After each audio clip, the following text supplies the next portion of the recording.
Every now and then when you read a shonen series, there comes along a character that just grabs your attention right away for reasons that you just can't explain at first. You just know this is going to be my favorite character in the series, and there's nothing anyone can say to change your mind. For the series of Dandadan, Momo is one of those characters to me, which is fitting just given that she's the first character that we see after the first chapter cover of the series, and the first thing she does is she kicks a guy in the face right after she's told she needs to put out. From that moment onward, she's had a special place in my heart, and in today's newest Anime Explained video, we're going to be unraveling the complexities of her character to help you gain a better appreciation for one of the best female characters that we have in manga introduced into the 2020s era of Shonen Jump. As always, this video will contain some spoilers, but we won't go into anything massive that will greatly impact your viewing experience if you're an anime-only viewer of Dandadan. Starting off with her personality, as you can probably tell, Momo has a lot of layers to her character in that she's a little all over the place in terms of the range in her writing. We literally open up the series with her showing some of the no-nonsense side of her character when it comes to her being disrespected, and then we see her sulking in a way that both draws out pity for the character as well as humor, just given the way that she's drawn, and then we see her step in when she meets her fellow main character Okarun getting bullied in class, and then there's all the dozens of signs of romance between these two that just get thicker and thicker and more obvious as the series progresses. To say that she's a complex character and has a complex character arc is a bit of an understatement, as we'll see. Momo is a bold, headstrong, and emotionally layered protagonist. Unlike the archetype shonen heroine, she is not confined to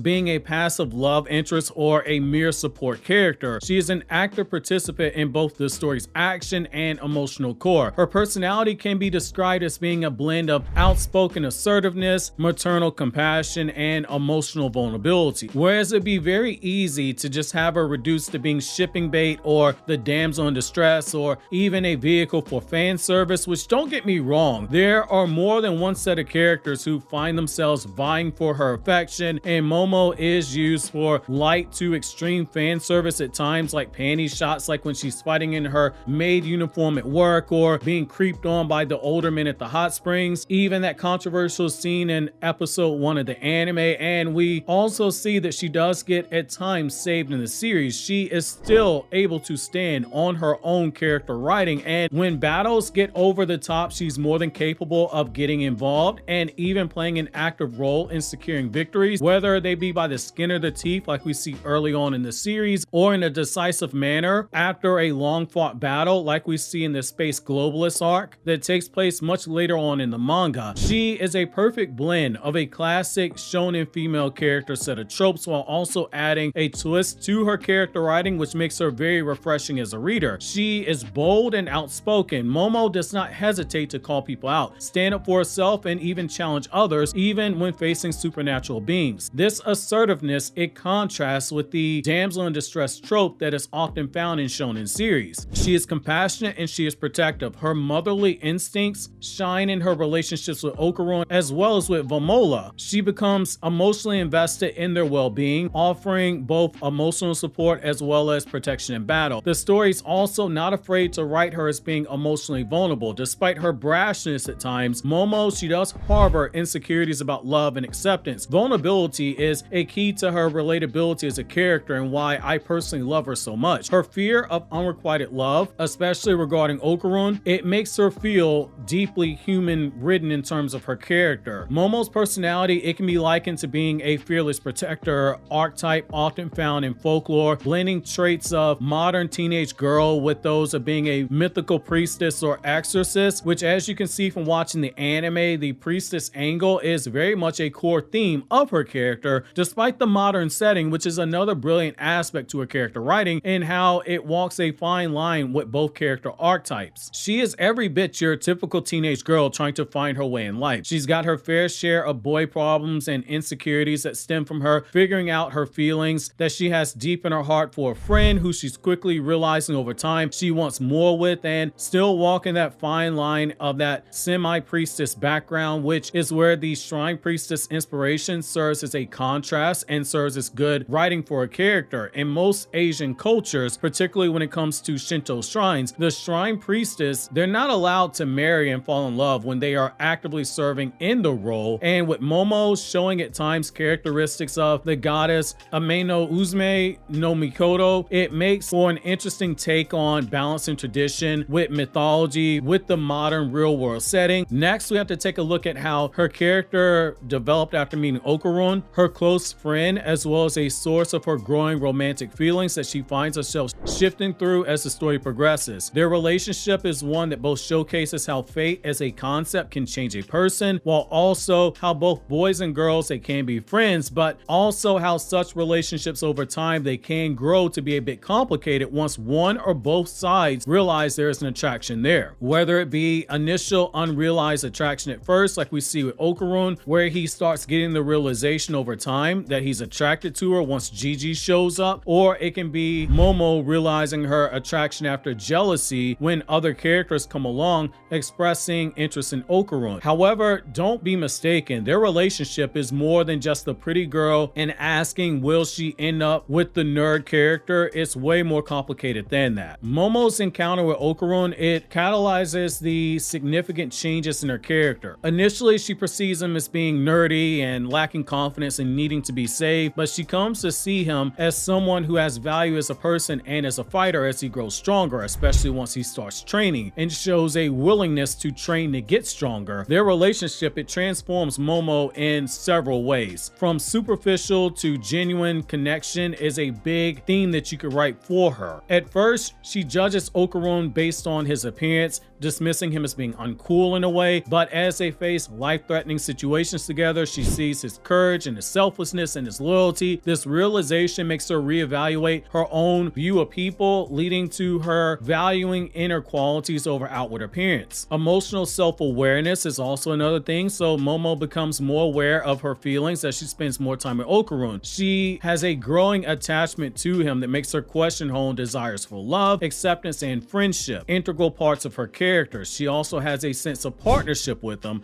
Okarun isn't just a sidekick, but instead he is a true partner. They share an equal burden in combat, with Momo stepping up as the primary fighter and Okarun at times serving as a support role and even in other cases taking the lead. This dynamic contrasts with shonen series where the protagonist is the main hero and oftentimes is a man and the female lead exists solely to be support. They interchange the roles, which makes their dynamic so fun to read. This shifts in her perspective on love and friendship and human connection shows how Okarun has become a symbolic mirror that forces Momo to confront her own insecurities and desires. However, the romantic feelings that she has for him that seem to grow as more time passes on, they aren't something we can overlook entirely altogether. The beauty in her character is that whereas other shonen series would have just tripled down on all of that and made that the core aspect of her character, a crutch if you will, Dandadan has managed to navigate those muddy waters in a way that doesn't cheapen the payoff for a character. It's a bonus of the character, but it isn't the driving factor itself, which is how it should be, which is why it makes their dynamic work so much. But let's unpack what I mean here even further. So Momo's romantic feelings for Okarun, they are multifaceted and they are complex. Unlike many shonen love interests, her love isn't one-sided or based on fated love. There is no, as of now, red string of fate attached to their characters. It grows naturally through shared experiences and emotional development. And even early on, when Momo's grandmother is teasing her, you can see signs that something might be there. You also have jealousy being shown as a sign of love. Momo shows her clear signs of jealousy when other girls like Ira and Vamola end up showing interest in interacting with Okarun. Her jealousy, it is rooted in fear that Okarun might develop feelings for someone else. This reaction is very subtle at first, manifesting as irritation or passive aggressiveness, like when she catches an almost kissing scene early on in the story, but it becomes more explicit as her feelings begin to deepen, especially after Gigi shows up. She also has that unrequited fear of love. Her fear that Okarun might not return her feelings, it is reflective of her own insecurities. Unlike the confident and loud, assertive Momo that we see in combat, this version of her, it is vulnerable, it is unsure. This dichotomy, it humanizes her, as a fear of rejection is something that that many people experience, and it is what I think makes her arguably the best written character in the story itself. You also have growth from love, something that I feel a lot of shonen struggle to actually write. So her love for Okarun, it isn't just a romantic subplot, it actively empowers her. Love becomes the emotional wellspring for her spiritual energy in a way. Her priestess-like role as a exorcist is fueled by love and compassion,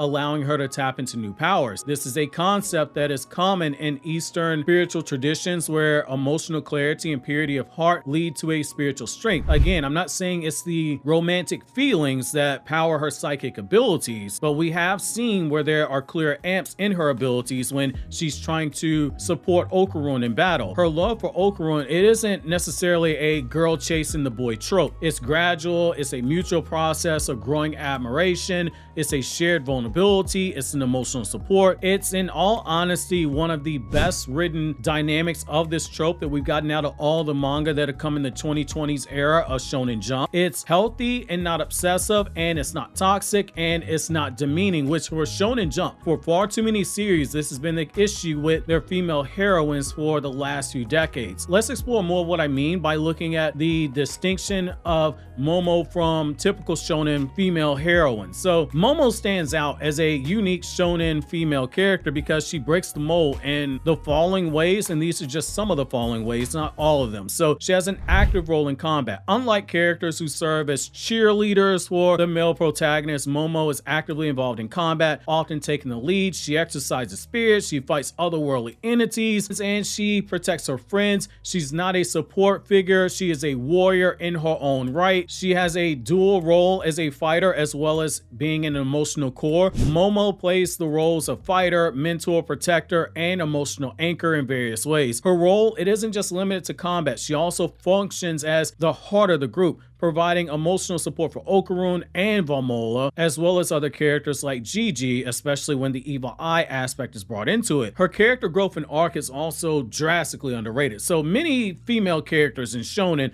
they are stagnant. Like very stagnant, existing to support male character growth. Momo, however, she has a clear ongoing character arc. Her insecurities, fears, and romantic development, they are being explored, giving her emotional depth beyond love interest status. Her combat prowess and emotional maturity, it elevates her from being a traditional female sidekick to a co-protagonist in every sense of the word, on par with Okarun in terms of importance to the narrative. This gets even more important when you look at how her learning of Vamola's tragic past showed her the layers of her growth and her ability to empathize with the pain of someone who she once viewed in a jealous manner and then as an enemy before realizing, human or alien, in their hearts they're still the same. They are still characters that are filled deeply with love. Her tragic past is what led to a giant leap in Momo's emotional growth. Vamola is another key figure in Momo's growth. Learning about Vamola's backstory, the destruction of her homeworld, her isolation, and her struggles to survive on Earth, it leaves a very profound impact on Momo, which makes her shedding those tears for Vamola really hit home because you see her empathizing in real time. So the empathy for the other is basically what their entire character dynamic boils down to when you look at the greater scheme of the theme of the writing. So Vamola's backstory, it mirrors Momo's own experiences with isolation and loneliness. While Vamola's struggles are cosmic and existential, Momo realizes that feelings of yearning for love and family, they are universal. Alien or human, it does not matter. The recognition deepens Momo's understanding of love and acceptance. Understanding family is also another thing that works with their character. So Vamola teaches Momo that family extends beyond blood ties. It's something that she is learning throughout the series itself. This realization broadens Momo's emotional capacity, making her more empathetic and protective of others. Her ability to offer love and protection, understanding to Vamola, it shows how far Momo has come in her journey from where when we first meet her, she is brash and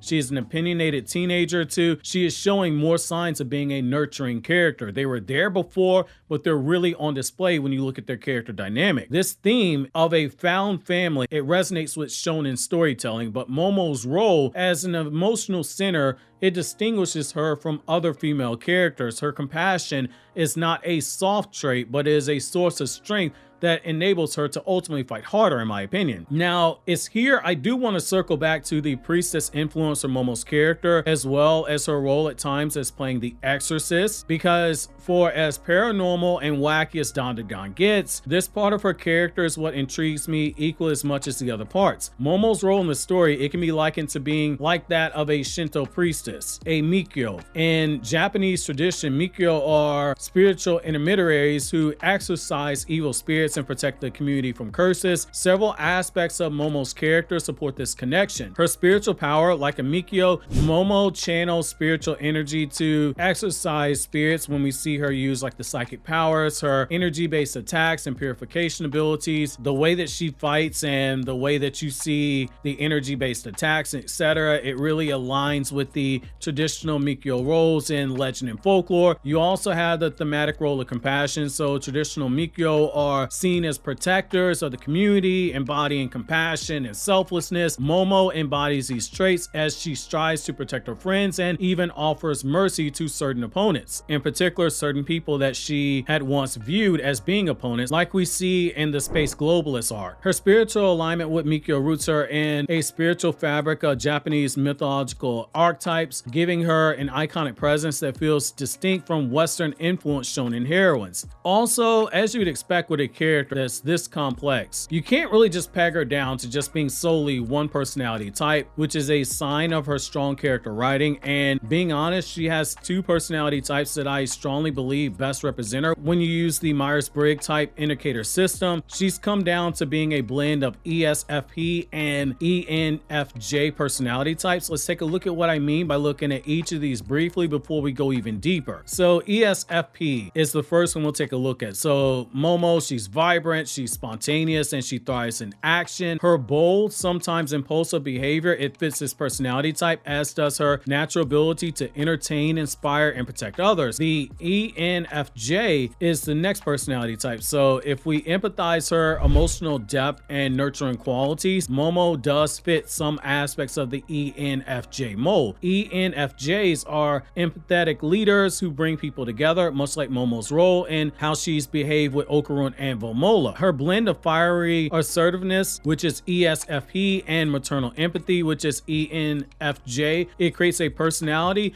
that feels fully fleshed out, nuanced, human, and most importantly, with several layers to it. Each of these types, they do fit Momo in certain ways, but with subtle differences in emphasis. Let's explore her character through the 4 letters to each type and how they apply to her personality, her growth, and her role in the story. So the ESFP personality type is characterized by energies being spontaneous, compassion, and love for experience. ESFPs, they live for the moment, thrive in social settings, and often seek adventure. So we'll break down even further Momo's alignment with this type. So the E is for extroverted versus introverted. So here's why Momo is extroverted. She is outspoken, she is direct, and she is socially active at times. She isn't afraid to speak her mind or challenge others. As seen in her blunt attitude towards Okarun when they first meet, she does show that she can thrive in social environments from school to battle, never shying away from confrontations or group dynamics. Her role as a leader in intense moments like battles, it shows her comfort with being at the forefront of action, a hallmark of extroverted individuals. She is someone who draws energy from interacting with others and can be argued to prefer external action rather than internal reflection. The S is for sensing versus intuition. So here's why Momo's more of the sensing type. Momo focuses on the present and the tangible, reacting to real world events rather than overthinking abstract possibilities. She isn't bogged down by hypothetical what ifs most of the time, but instead she faces her problems head on. Her approach to combat, it is highly practical. She analyzes her opponent's abilities, she finds weaknesses, and she acts accordingly, and she uses the lessons given to her by her grandmother when needed. This grounded, present focused mind state is a classic trait of sensing types. She relies on physical, real-time action to achieve her goals, not theoretical planning. For example, during battles with aliens and spirits, We see her use her surroundings to her advantage rather than theorizing long-term strategies. Classic example being how when she needs to save Okarun and Granny Turbo, she sets a house on fire knowing damn well it can get her arrested. Momo is focused on the here and now at times, and she reacts quickly to her environment using her senses and instincts to survive. The F, it stands for feeling versus thinking. This is more of why Momo is the feeling type. So Momo's decisions are rooted in her emotions, her empathy and compassion for others, her protective nature towards Vamola and Okarun and her friends. It highlights her emotional sensitivity. Her personal growth is driven by emotional reflection, like her fear of unrequited love from Okarun and her compassion for Vamola's tragic backstory. She prioritizes relationships over logic or what makes sense. She forms emotional bonds, deep emotional bonds with others, evident how she treats Vamola like a sister, showing patience and love despite Vamola's initial awkwardness, especially after she learns about her backstory. All of these things guide her in her decisions in battle and friendship as well as romance. The P, it stands for perceiving versus judging. This is why Momo's more of the perceiving type. Momo is spontaneous and adaptable. She goes with the flow rather than adhering to a rigid plan, constantly reacting to new developments in battle. Her flexibility allows her to think on her feet. It's a vital trait in chaotic battles where enemies have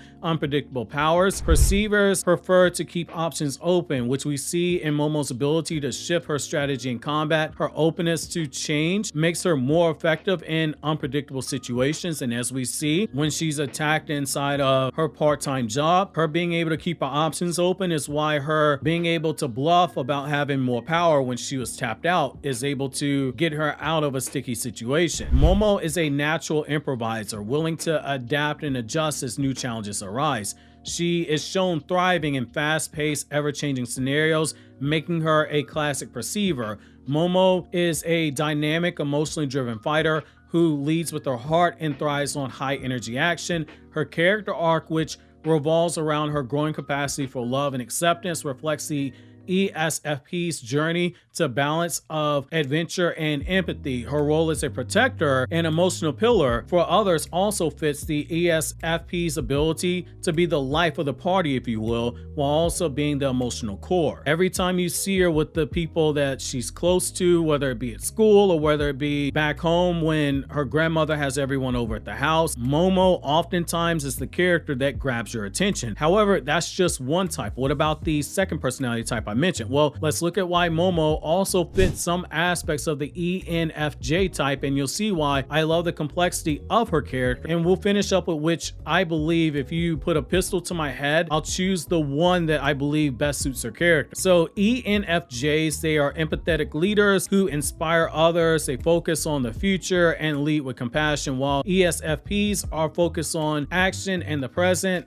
ENFJs, they are future oriented, focus on growth and development. They see more of the bigger picture, and as we see with Momo, especially when it comes to Okarun and getting his ball, she does think a little further into the future. So here's how Momo aligns with this type. So again, the E is for extroverted versus introverted. The same reasons apply here as the ESFP type, so we won't go back over that portion. We'll just skip to the N. So the N is for intuitive versus sensing. While you could argue that Momo is more of an N versus a sensing, so her combat style, it can be reactive. Her emotional growth reflects the big picture, thinking of an intuitive type. Her reflections on love, family, and connections between herself and Vamola, it hints at a deeper perspective on life. She has moments of insightful emotional analysis, like her realization that Vamola's loneliness mirrors her own. This self-awareness is characteristic of intuitive types who seek a deeper meaning in their experiences. While she is present, focused, and combat,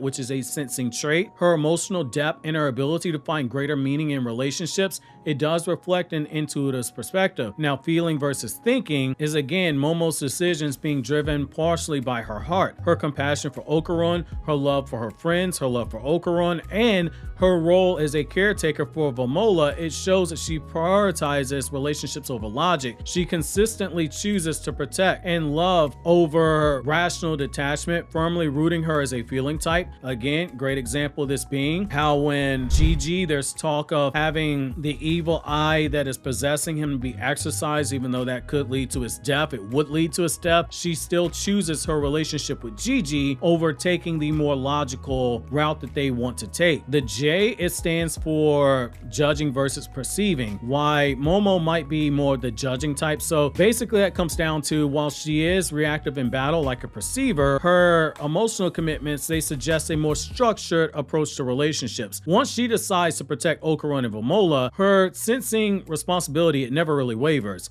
Her approach to love and family, it reflects commitments to ideals and values, which aligns with the judging behavior. She doesn't necessarily wing it when it comes to her love and loyalty. She sticks to them fiercely. She is someone where once she loves you as a friend or something deeper, she loves you hard, and she gets very protective. Her desire for a clear emotional resolution, like say fearing that Okarun might not return her feelings, it reflects the judging behavior. Perceivers, they tend to just let things happen, but Momo, she actively seeks emotional closure and clarity and confirmation. Momo, she has a strong commitment to love, protection, and relationships, which suggests more that judging personality. She has long-term emotional goals rather than just simply living in the moment. If you put a pistol to my head, I would say that she more so reads like an ESFP personality type, but she has some ENFJ tendencies. This duality makes her more than just a fighter. She is a protector, she is a warrior, an emotional guide for her loved ones. Both the ESFP and ENFJ aspects reflect her unique place in shonen storytelling. In short, Momo Ayase is a revolutionary take on shonen heroines, in my opinion. Her ability to grow through love and family compassion also makes her stand out more. Momo isn't just different from the mold. I strongly believe she is redefining it. Well, that's gonna be it for this video. If you enjoyed this video essay, consider watching the others here on the channel by clicking here on the left